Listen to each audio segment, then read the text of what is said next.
Tam olarak hatta şu an sınırdayız. Birazdan İsveç'e geçiyoruz.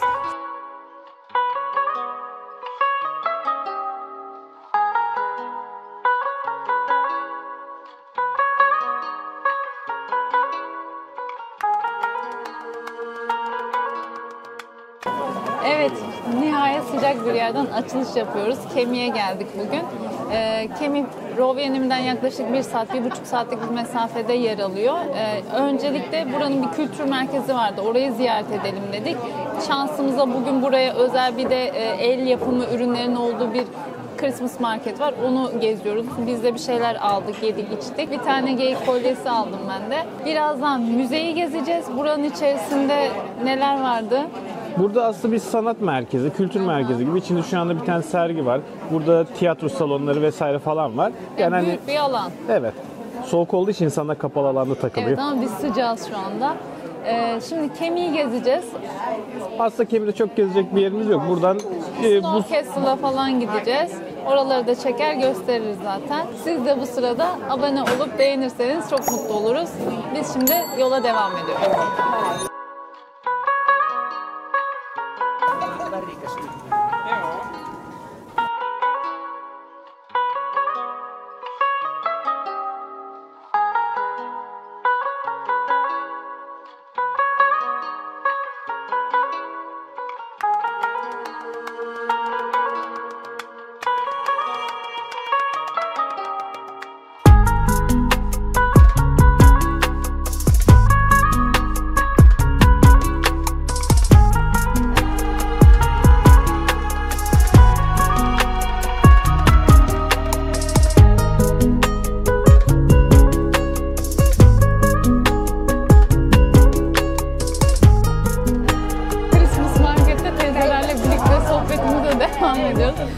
Bu döneme özel bu Christmas Star diye işte yöresel bir ürünleri varmış. Glögg zaten hem alkollü hem alkolsüz olarak buralarda yani bu kuzey ülkelerde sıcak şarap gibi içecek herhalde ya. Evet ama alkolsüz bu mesela şu anda. İçerisinde tarçın falan var. Sen içemezsin ya da böyle tarçın falan sevmeyenler varsa akıllarında olsun öyle böyle hani bir içerisinde baharatlar var yani sade bir şey değil. Bunlar da işte İçinde ne var onun? bu erik reçeli varmış bunun içinde. Şu yıldız kısmı erik reçeli. Bu zamana özel yapıyorlarmış. Bir tadına bak o zaman ya. Evet. Merak ettim. Bakıyorum.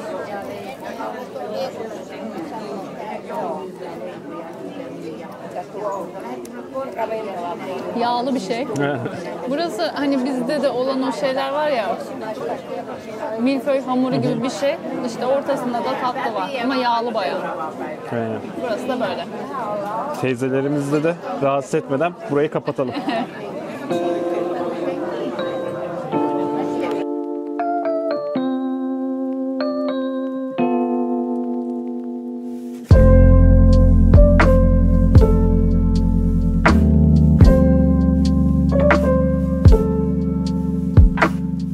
Kemi'ye geldiğiniz zaman görülecek yerlerden bir tanesi ya da önemli yerlerden bir tanesi Kemi Kilisesi. Çok komplike bir adı yok, Kemi Kilisesi. Burası buranın en eski binalarından bir tanesi ama buranın aynı zamanda şöyle bir özelliği var. İkinci Dünya Savaşı anıt mezarlığı ya da hani bizdeki şehitliğe tekabül eden savaş sırasında vefat etmiş insanların mezarlıkları. Burada yaşamış insanların mezarlığı. İkinci isim olarak da burayı şunu diyorlar, Savaş Kilisesi diyorlar. Çünkü hani burası 2. Dünya Savaşı sırasındaki bu bölgenin direniş noktasıymış. Öyle bir özelliği var. Geldiğiniz zaman bir uğramanızı tavsiye ederiz.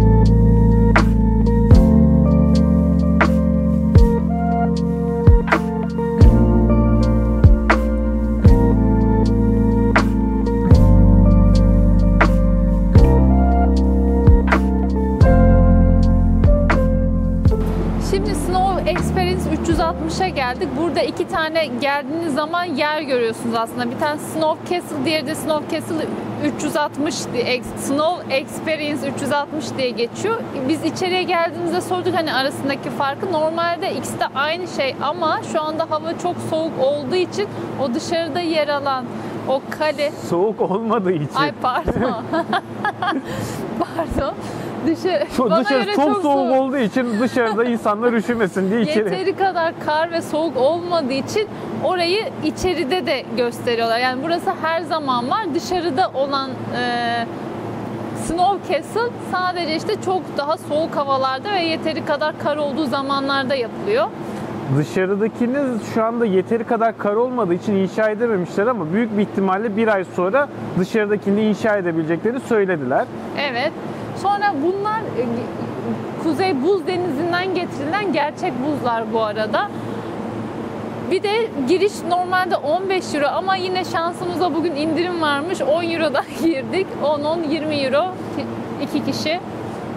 Bu arada ben şu ana kadar bir 10 dakikadır buradayız. Çok da bir şey de aslında yok ama verdiğim en güzel 10 euroydu. İnanılmaz eğlendim ya. Güzel, keyifli, kaydırak çok güzel. Bayağı fışt kayıyorsun. Ben girerken bu arada pantolonumu giydim. Yanımda kar pantolonumu getirmiştim. Eğer hani kaymak falan istiyorsanız siz de getirin. Çünkü hani böyle bir şey yoksa ıslanabilirsiniz. Zaten hep böyle oturacağınız falan yerler var. Dolayısıyla bir kar pantolonu gibi bir şey lazım.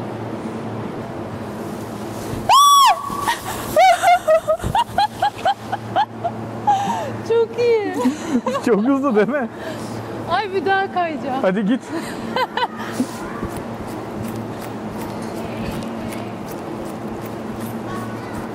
Gerçek bir Ice Queen'siniz hanımefendi. Ya. Ablan kraliçe bebeğim. Nasıl? Buraları hep ben yaptım. Evet evet. Senin ne kadar soğuk bir insan olduğunu anlaşılıyor. Kendimi burada hiç yabancı hissetmiyorum. Şimdi burası da böyle buzdan masalar. Bu arada buzdan masalar. Burada da isterseniz kendi içeride satın aldığınız içecekleri ya da yukarıdaki restorandan aldığınız içecekleri gidip burada içebiliyorsunuz. Yoğun dönemde burası bir bar oluyor ve burada da hani içeceklerinizi alabiliyorsunuz. Biz şansımızda şu an sakin bir dönemde olduğu için burada tek başımıza keyif yapabiliyoruz. Bu arada normalde yukarısı çok yoğundu. Rovaniemi tarafı. Evet, evet. Şu an burası birazcık daha sakin. Hatta bayağı sakin. Yani yukarısı yoğun, burası değil. Yani yukarıdan kastık kuzeyden bahsediyor. Rovaniemi de buradan bir 100 kilometre, 110 kilometre civarında yukarıda kalıyor. Ama burası çok güzel. Bu arada yani kesinlikle gelin. Gündüz zaten çok da yapacak bir şeyiniz kalmıyor Rovaniemi'de. Eğer birkaç gün zamanınız varsa buraya gelin yani. Enivici Wokki mi yapıyorsun?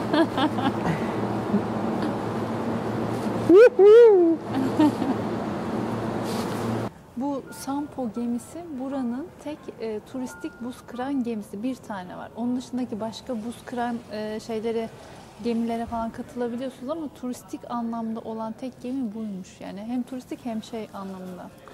Kemiğe bu arada neden geleceksiniz sorusundan bir tanesi de Evet. buradan Kuzey Denizi'de tam olarak şu ekranda gözüken şekilde buzun içine böyle dombili girmek için gelinen bir yer. Evet, bu böyle bir tur var. Oldukça pahalı bir tur bu arada. Biz katılamadık. Fakirlik. Yani çok pahalı. Bir de gerek var mı diye düşündük. Yani buz kırma gemisine katılıyorsun. Sonrasında işte farklı deneyimler var içerisinde. O kıyafetleri giyip buza, yani denize giriyorsunuz. Ondan sonra orada böyle su üstünde şöylece duruyorsunuz. Bir de bunun için en az 1.30 boyunda olmak gerekiyor. Bu da ayrı bir nokta. Kemi'den Tornio'ya geçtik. Tornio ile İsveç çok yakın birbirine. Tam olarak hatta şu an sınırdayız. Birazdan İsveç'e geçiyoruz. Şu an tam sınırda bir tane AVM var Tornio tarafında. Oradan da şöyle baktığınız zaman İsveç görünüyor. Tam olarak şurası sınır çizgisi zaten. Şimdi yürüyerek o tarafa doğru gidiyoruz. IKEA var. Birkaç tane alışveriş yapılacak yer var. Bir bakalım dedik. Hem de o taraf biraz daha ucuz diyorlar Finlandiya'ya göre. Sen bir sınır geçsene, şu an tam çizgidesin. Geçerken ayağım kayıp düşmeyeyim bak. Çünkü sınır belediye burada bırakmış çalışmayı. Burası bak buz. Buraya geliyorum. Kuru. Bak Finlandiya çalışıyor, İsveç İsveç. Neredesin? Ey İsveç. Hadi geçelim karşıya. Hadi geçelim.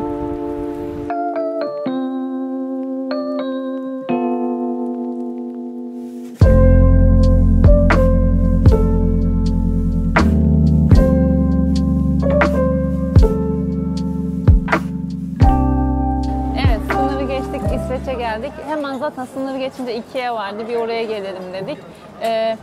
Merak ettiğimiz konulardan bir tanesi İsveç köftesi. Orayla burasının arasındaki fark. Ben de öyle normal. Bayağı bir fark var yani. Bezelyesi, şusu busu. Sen ne aldın? Ben işte somon aldım. Bir de şöyle bir karidesli bir şey aldım, ekmek üstü.